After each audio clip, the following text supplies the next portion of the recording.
जय श्री राम भक्तों, आपका फिर से स्वागत है श्री रामचरितमानस कथा के इस वीडियो में।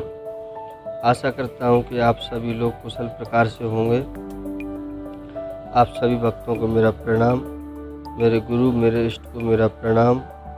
हे भक्तों, इससे पहले श्री रामचरितमानस कथा का नया कांड, जिसे हम अरण्य कांड के नाम से जानते हैं, शुरू करें। आप सभी भक्तों से अनुरोध है कि हमारे चैनल को सब्सक्राइब करें, घंटी वाले बटन को दबाएं और वीडियो को लाइक करें। तो भक्तों, इससे पहले आपने सुना था जो अयोध्या कांड का समापन हुआ था, उसमें श्री भरत जी के चरित्र के साथ समापन हुआ था। अब इसकी शुरुआत कर रहे हैं अरण्य कांड की, जिसमें आप सुनेंगे कि इसमें बाबा तुलसीदास जी लिख रहे हैं, धर्म रूपी वृक्ष के मूल विवेक रूपी समुद्र को आनंद देने वाले पूर्ण चंद्र, वैराग्य रूपी कमल को विकसित करने वाले सूर्य, पाप रूपी घोर अंधकार को निश्चय ही मिटाने वाले, तीनों तापों को हरने वाले, मोह रूपी बादलों के समूह छिन्न भिन्न करने की विधि, क्रिया में आकाश से उत्पन्न पवन स्वरूप ब्रह्मा जी के वंशज तथा कलंक नाशक महाराज श्री रामचंद्र जी के प्रिय श्री शंकर जी की मैं वंदना करता हूँ, जिनका शरीर जलयुक्त मेघों के समान सुंदर श्यामवर्ण और आनंद घन है, जो सुंदर बलकल का पीत वस्त्र धारण किए हैं, जिनके हाथों में बाण और धनुष हैं, कमर उत्तम तरकस के भार से सुशोभित है, कमल के समान विशाल नेत्र हैं और मस्तक पर जटाजूट धारण किए हैं। उन अत्यंत शोभायमान श्री सीता जी और लक्ष्मण जी सहित मार्ग में चलते हुए आनंद देने वाले श्री रामचंद्र जी को मैं भजता हूँ। हे पार्वती, श्री राम जी के गुण गूढ़ हैं। पंडित और मुनि उन्हें समझकर वैराग्य प्राप्त करते हैं, परंतु जो भगवान से विमुख हैं और जिनका धर्म में प्रेम नहीं है, वे महामूढ़ उन्हें सुनकर मोह को प्राप्त होते हैं। पूर्ववासियों और भरत जी के अनुपम और सुंदर प्रेम का मैंने अपनी बुद्धि के अनुसार गान किया। अब देवता, मनुष्य और मुनियों के मन को भाने वाले प्रभु श्री रामचंद्र जी के वे अत्यंत पवित्र चरित्र सुनो, जिन्हें वे वन में कर रहे हैं। एक बार सुंदर फूल चुनकर श्री राम जी ने अपने हाथों से भांति भांति के गहने बनाए और सुंदर स्फटिक शिला पर बैठे हुए प्रभु ने आदर के साथ वे गहने श्री सीता जी को पहनाए। देवराज इंद्र का मूर्ख पुत्र जयंत कौए का रूप धरकर श्री रघुनाथ जी का बल देखना चाहता है। जैसे महान मंद बुद्धि चींटी समुद्र का था पाना चाहती हो, वह मूढ़ मंद बुद्धि कारण से भगवान के बल की परीक्षा करने के लिए बना हुआ कौआ सीता जी के चरणों में चोंच मारकर भागा। जब रक्त बह चला, तब श्री रघुनाथ जी ने जाना और धनुष पर सींग सरकंडे के बाण का संधान किया। श्री रघुनाथ जी, जो अत्यंत ही कृपालु हैं और जिनका दीनों पर सदा प्रेम रहता है, उनसे भी इस अवगुणों के घर मूर्ख जयंत ने आकर छल किया। मंत्र से प्रेरित होकर वह ब्रह्म बाण दौड़ा। कौआ भयभीत होकर भाग चला। वह अपनी असली रूप धरकर पिता इंद्र के पास गया और श्री राम जी का विरोधी जानकर इंद्र ने उसको नहीं रखा। तब वह निराश हो गया, उसके मन में भय उत्पन्न हो गया, जैसे दुर्वासा ऋषि को चक्र से भय हुआ था। वह ब्रह्मलोक, शिवलोक आदि समस्त लोकों में थका हुआ और भय शोक से व्याकुल होकर भागता फिरा, पर रखना तो दूर रहा, किसी ने उसे बैठने तक के लिए नहीं कहा। श्री राम जी के द्रोही को कौन रख सकता है? काकभूषुंड जी कहते हैं, हे गरुड़ सुनिए, उसके लिए माता मृत्यु के समान, पिता यमराज के समान और अमृत विष के समान हो जाता है। मित्र सैकड़ों शत्रुओं की सी करनी करने लगता है। देव नदी गंगा जी उसके लिए बैतरणी यमपुरी की नदी हो जाती है। हे भाई सुनिए, जो श्री रघुनाथ जी के विमुख होता है समस्त जगत में उसके लिए अग्नि से भी अधिक गर्म या जलाने वाला हो जाता है समस्त जगत। नारद जी ने जयंत को व्याकुल देखा तो उन्हें दया आ गई, क्योंकि संतों का चित्त बड़ा कोमल होता है। उन्होंने उसे समझाकर तुरंत श्री राम जी के पास भेज दिया। उसने जाकर पुकार कर कहा, हे शरणागत के हितकारी, मेरी रक्षा कीजिए। आतुर और भयभीत जयंत ने जाकर श्री राम जी के चरण पकड़ लिए और कहा, हे दयालु रघुनाथ जी, रक्षा कीजिए, रक्षा कीजिए। आपके अतुलित बल और आपके अतुलित प्रभुता सामर्थ्य को मैं मंद बुद्धि जान नहीं पाया। आपने अपने किए हुए कर्म से उत्पन्न हुआ फल मैंने पा लिया। अब हे प्रभु मेरी रक्षा कीजिए, मैं आपकी शरण तक कर आया हूँ। शिव जी कहते हैं, हे पार्वती, कृपालु श्री रघुनाथ जी ने उसकी अत्यंत आर्त दुख भरी वाणी सुनकर उसे एक आंख का काना करके छोड़ दिया। उसने मोहवश द्रोह किया था, इसलिए यद्यपि उसका वध ही उचित था, पर प्रभु ने कृपा करके उसे छोड़ दिया। श्री राम जी के समान कृपालु और कौन होगा। चित्रकूट में बसकर श्री रघुनाथ जी ने बहुत से चरित्र किए जो कानों को अमृत के समान प्रिय है। फिर कुछ समय पश्चात श्री राम जी ने मन में ऐसा अनुमान किया कि मुझे सब लोग जान गए हैं, इसलिए यहाँ बड़ी भीड़ हो जाएगी। इसलिए सब मुनियों से विदा लेकर सीता जी सहित दोनों भाई चले। जब प्रभु अत्रि जी के आश्रम में गए तो उनका आगमन सुनते ही महामुनि हर्षित हो गए, शरीर पुलकित हो गया। अत्रि जी उठकर दौड़े। उन्हें दौड़े आते देखकर श्री राम जी और भी शीघ्रता से चले आए। दंडवत करते हुए ही श्री राम जी को उठाकर मुनि ने हृदय से लगा लिया और प्रेम आंसुओं के जल से दोनों भाइयों को नहला दिया। श्री राम जी की छवि देखकर मुनि के नेत्र शीतल हो गए। तब वे उनको आदर पूर्वक अपने आश्रम में ले आए।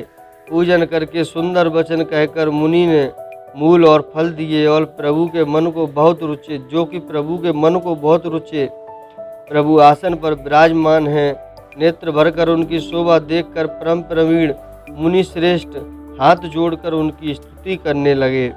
और क्या कह रहे हैं स्तुति करते हुए, हे भक्तवत्सल, हे कृपालु, हे कोमल स्वभाव वाले, मैं आपको नमस्कार करता हूँ। निष्काम पुरुषों को अपना परम धाम देने वाले आपके चरण कमलों को मैं भजता हूँ। आप नितांत सुंदर श्याम संसार रूपी समुद्र को मथने के लिए मंदराचल रूप फूले हुए कमल के समान नेत्र वाले और मद आदि दोषों से छुड़ाने वाले हैं। हे प्रभु, आपकी लंबी भुजाओं का पराक्रम और आपका ऐश्वर्य अप्रमेय, बुद्धि के परे अथवा असीम है। आप तरकस और धनुष बाण धारण करने वाले तीनों लोकों के स्वामी, सूर्यवंश के भूषण रूप महादेव जी के धनुष को तोड़ने वाले, मुनि राजों और संतों को आनंद देने वाले तथा देवताओं के शत्रु असुरों के समूह का नाश करने वाले हैं। आप कामदेव के शत्रु महादेव जी के द्वारा बंदित, ब्रह्मा आदि देवताओं से सेवित, विशुद्ध ज्ञानमय विग्रह और समस्त दोषों को नष्ट करने वाले हैं। हे लक्ष्मीपते, हे सुखों की खान और सत्पुरुषों की एकमात्र गति, मैं आपको नमस्कार करता हूँ। हे शचीपति, इंद्र के प्रिय छोटे भाई वामन जी, स्वरूपा शक्ति श्री सीता जी और छोटे भाई लक्ष्मण जी सहित आपको मैं भजता हूँ। जो मनुष्य मत्सर रहित होकर आपके चरण कमलों का सेवन करते हैं, वे तर्क वितर्क अनेक प्रकार के संदेह रूपी तरंगों से पूर्ण संसार रूपी समुद्र में नहीं गिरते, आवागमन के चक्कर में नहीं पड़ते।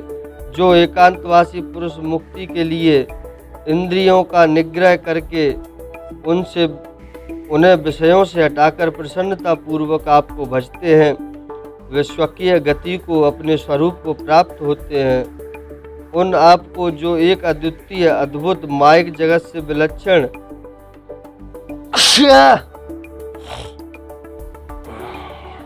प्रभु, सर्वसमर्थ, इच्छा रहित ईश्वर, सबके स्वामी, व्यापक, जगत गुरु, सनातन, नित्य, तुरीय यानी कि तीनों गुणों से सर्वथा परे और केवल अपने स्वरूप में स्थित हैं। तथा जो भाव प्रिय कुयोगियों विषयी पुरुषों के लिए अत्यंत दुर्लभ अपने भक्तों के लिए कल्प वृक्ष अर्थात उनकी समस्त कामनाओं को पूर्ण करने वाले सम पक्षपात रहित और सदा सुखपूर्वक सेवन करने योग्य हैं, मैं निरंतर आपको भजता हूँ। हे अनुपम सुंदर, हे पृथ्वीपति, हे जानकीनाथ, मैं आपको प्रणाम करता हूँ। मुझ पर प्रसन्न होइए, मैं आपको नमस्कार करता हूँ। मुझे अपने चरण कमलों की भक्ति दीजिए। जो मनुष्य से स्तुति को आदर पूर्वक पढ़ते हैं वे आपकी भक्ति से युक्त होकर आपके परम पद को प्राप्त होते हैं, इसमें संदेह नहीं है। मुनि ने इस प्रकार विनती करके और फिर सिर नवाकर हाथ जोड़कर कहा, हे नाथ, मेरी बुद्धि आपके चरण कमलों को कभी न छोड़े।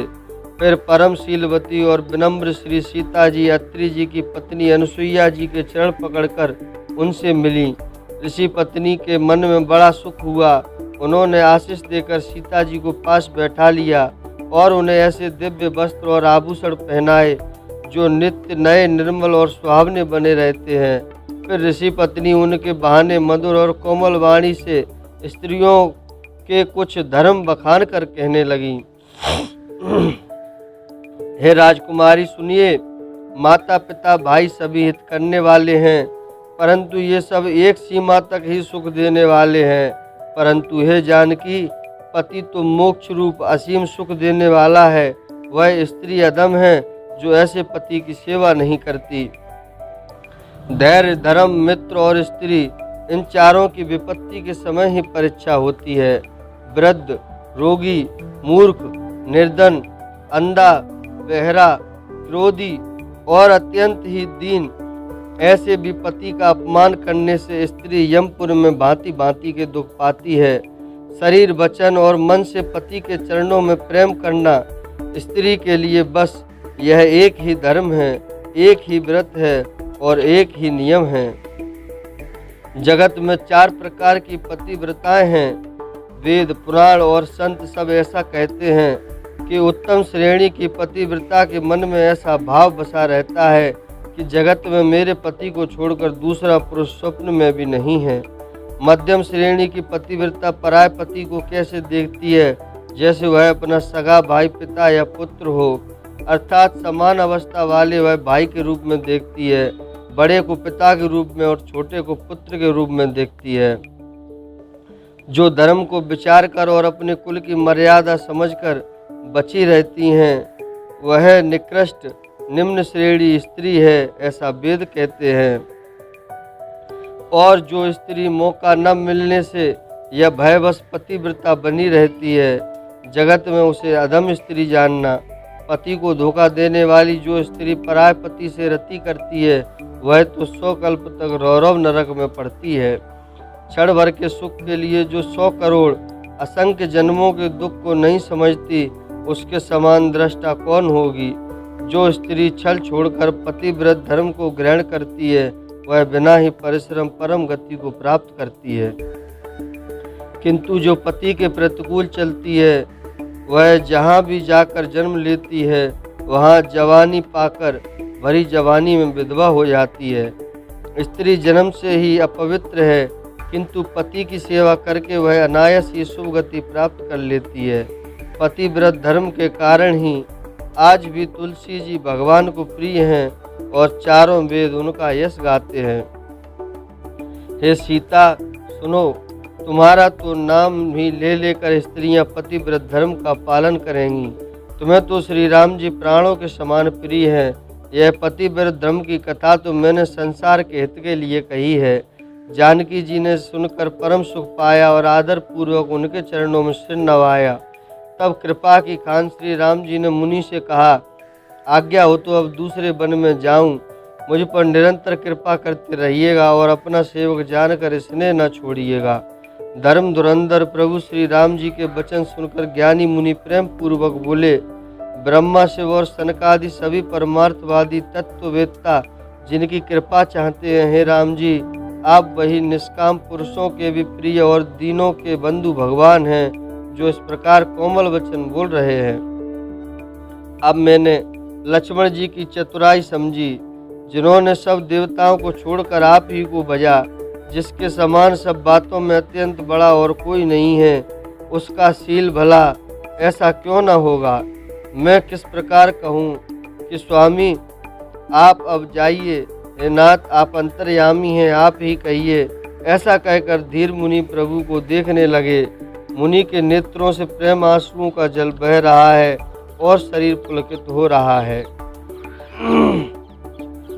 मुनि अत्यंत प्रेम से पूर्ण हैं, उनका शरीर पुलकित है और नेत्रों को श्री राम जी के मुख कमल में लगाए हुए हैं।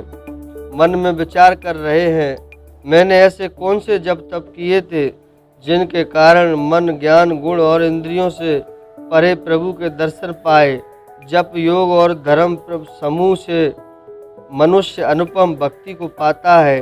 श्री रघुवीर के पवित्र चरित्र को तुलसीदास रात दिन गाता है। श्री रामचंद्र जी का सुंदर यश कलयुग के पापों का नाश करने वाला, मन को दमन करने वाला और सुख का मूल है।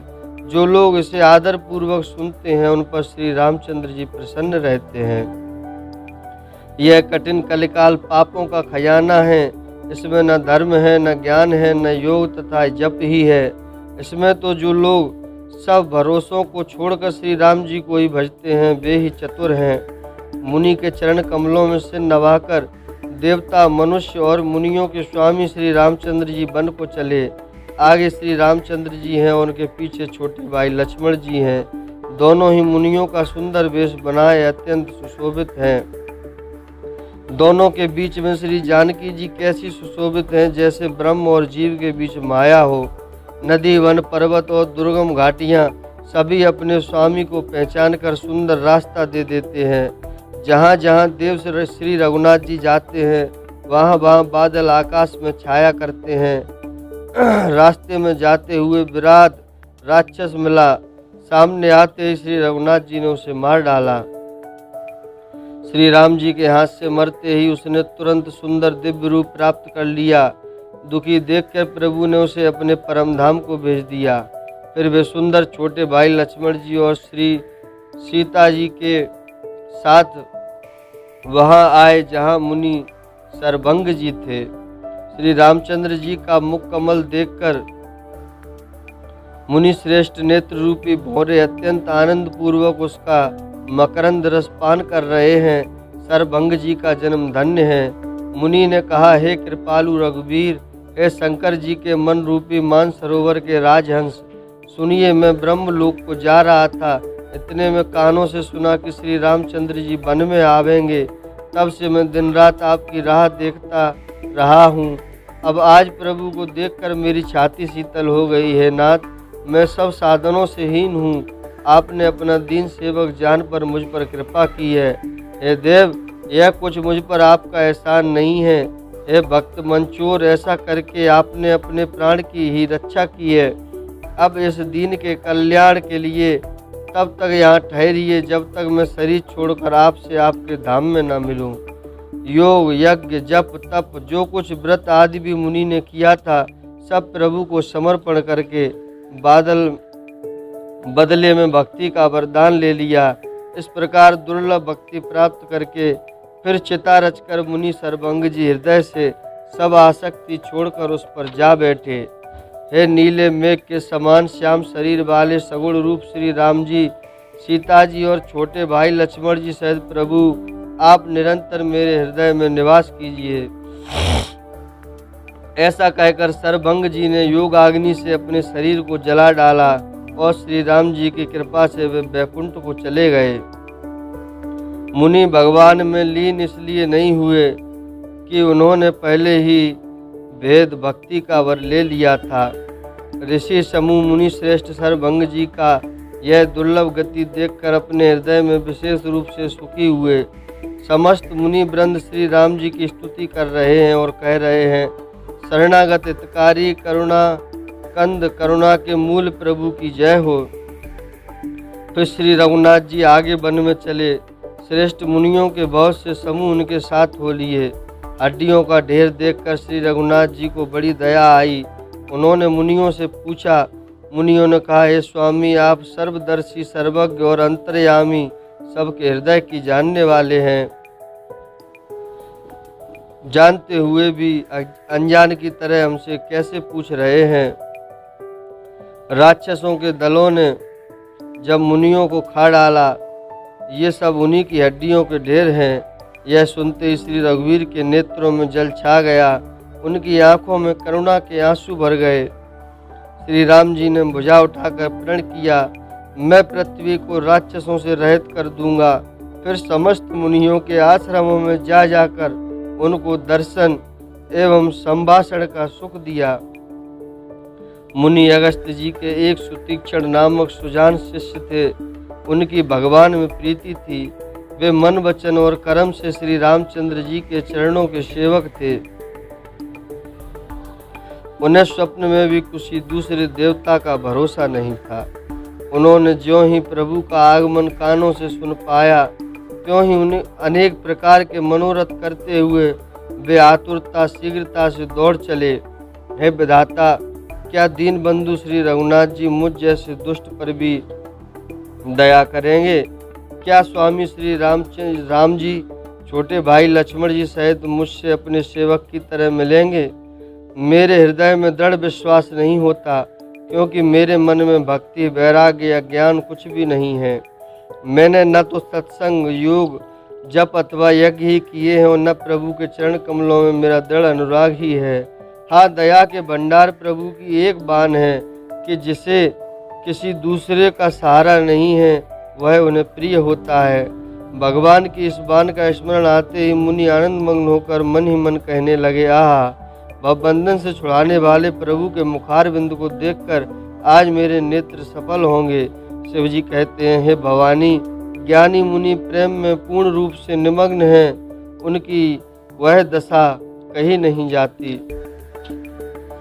उन्हें दिशा विदिशा, दिशाएं और अनेक कोण आदि और रास्ता कुछ भी नहीं सूझ रहा। मैं कौन हूँ और कहाँ जा रहा हूँ यह भी नहीं जानते, इसका भी ज्ञान नहीं है। वे कभी पीछे घूमकर फिर आगे चलने लगते हैं और कभी प्रभु के गुण गा गा कर नाचने लगते हैं। मुनि ने प्रगाढ़ प्रेम भक्ति प्राप्त कर ली। प्रभु श्री रामचंद्र जी वृक्ष की आड़ में छिपकर भक्त की प्रेमोन्मत्त दशा देख रहे हैं। मुनि का अत्यंत प्रेम देखकर भव भय आवागमन के भय को हरने वाले श्री रघुनाथ जी मुनि के हृदय में प्रकट हो गए।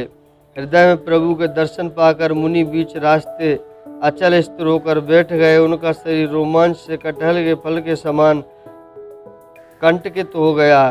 तब श्री रघुनाथ जी उनके पास चले आए और अपने भक्त की प्रेम दशा देखकर मन में बहुत प्रसन्न हुए। श्री राम जी ने मुनि को बहुत प्रकार से जगाया, पर मुनि नहीं जागे, क्योंकि उन्हें प्रभु के ध्यान का सुख प्राप्त हो रहा था।